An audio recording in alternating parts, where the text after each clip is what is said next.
I'm chatting with my friend Lois Jarman, who is working on a City of Frederick project to help those who have been incarcerated or have other issues moving forward in their life during Second Chance Month, which is April. Welcome to Good Morning Frederick, Lois. Thank you, Danny. I'm so happy to be here. This is really cool. You reached out to me because you wanted to make sure people understood one of these projects that is being worked on. And one big one is this it's an interview day, correct? Yes, we're calling it Mock Interview Day, and it's Wednesday, April the 30th from 1 to 3 p.m. That's very awesome. So you guys have lined up a bunch of potential employers, quote unquote, and you have a bunch of people who are looking for this second chance so that they can practice and make sure they feel comfortable so that when they go forward to do a real interview, they feel good about it, correct? That's exactly right. That's exactly right. So the mock interview will start with a basic interview, but this time the interviewer at the end of the interview will offer feedback and pointers that those in attendance might be able to use. They'll also be looking at their resume and offering suggestions to make that resume look better.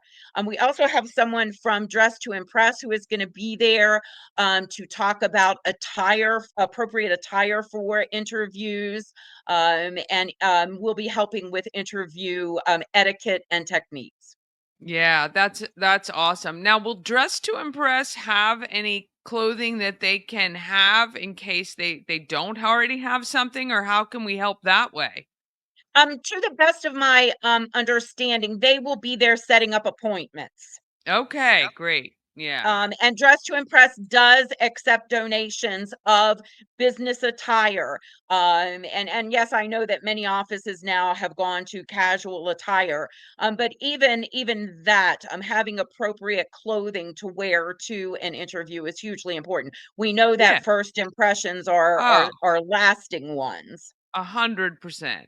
And you and I were chatting before we got started here.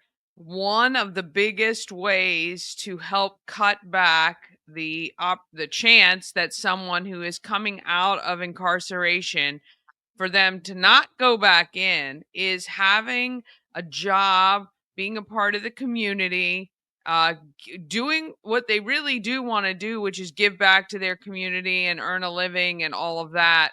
And helping to have them do that is going to help cut that back. Precisely. And so I serve on the Frederick City Reentry Coalition. And what the coalition is in the process of doing now is putting together a resource list so that there is a center where those coming out of incarceration or even those who are on a successful path to recovery can go Mm. for assistance in becoming a returning citizen, a productive member of society. And for many, it's just that turning around and giving a hand to help, and that helping hand makes the biggest difference in the world. Oh, yes, so true. Now, I was asking you, like, how can Frederick help? And one of the things you said is as an employer, if you operate a business and you have openings that you would be willing to allow some of these people to have these roles, then they can reach out.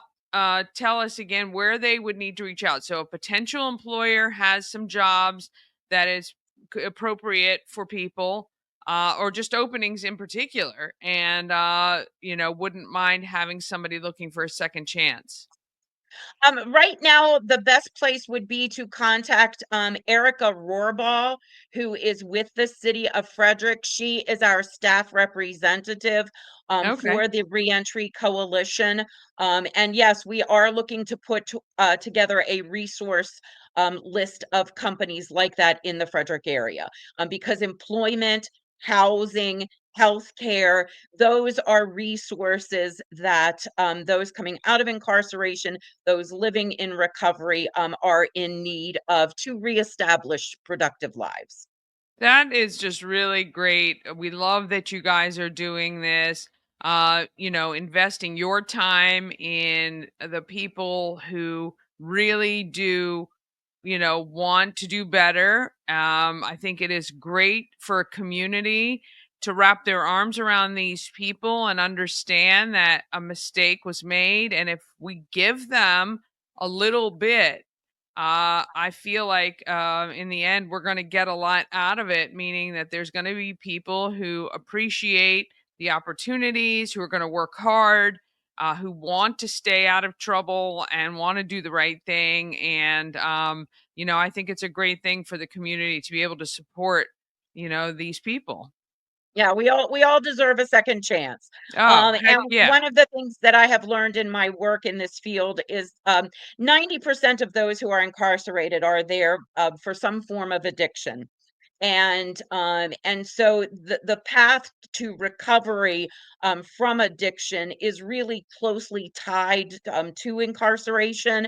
And so those who struggle with both of those barriers, many of them really do want to improve their lives and to Yeah. contribute positively to society. And so highlighting that during National Second Chances Month, I think, is really important.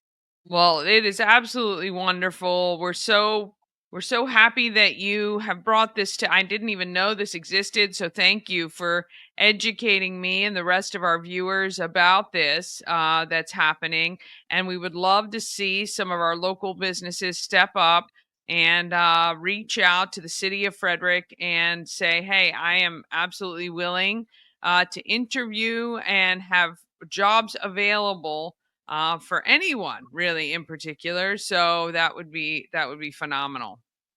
And I want to thank you, Danny, for giving me the opportunity to spread the word. Oh, you are welcome as always. Have a wonderful day, and we will talk to you again soon. All right. Thank you so very much.